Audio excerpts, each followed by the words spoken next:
ലോകത്തിന്റെ വിവിധ ഭാഗങ്ങളിലെ മാധ്യമ സ്ഥാപനങ്ങൾ പങ്കെടുക്കുന്ന ഗ്ലോബൽ മീഡിയ കോൺഗ്രസിന് അബുദാബിയിൽ തുടക്കമായി.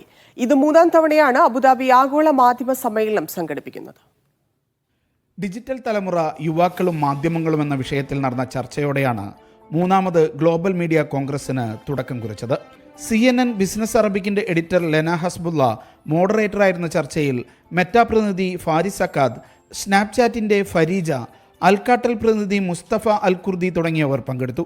മിഡിൽ ഈസ്റ്റിലെ 88% കൗമാരപ്രായക്കാരും വിവരങ്ങൾക്കായി സാമൂഹിക മാധ്യമങ്ങളെയാണ് ആശ്രയിക്കുന്നതെന്ന് ചർച്ച ചൂണ്ടിക്കാട്ടി.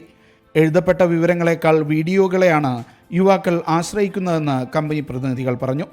നിർമ്മിത ബുദ്ധി, സോഷ്യൽ മീഡിയ ഭരിക്കാൻ സാധ്യതയുള്ള ഭാവി കാലത്ത് കൗമാരപ്രായക്കാർക്ക് മേൽ രക്ഷിതാക്കളുടെ കൂടി മേൽനോട്ടം അഭികാമ്യമാണെന്നും ചർച്ചയിൽ അഭിപ്രായമുയർന്നു. ഈ മാസം 28 വരെ ആഗോള മാധ്യമ സമ്മേളനം തുടരും. Media 1 Abu Dhabi.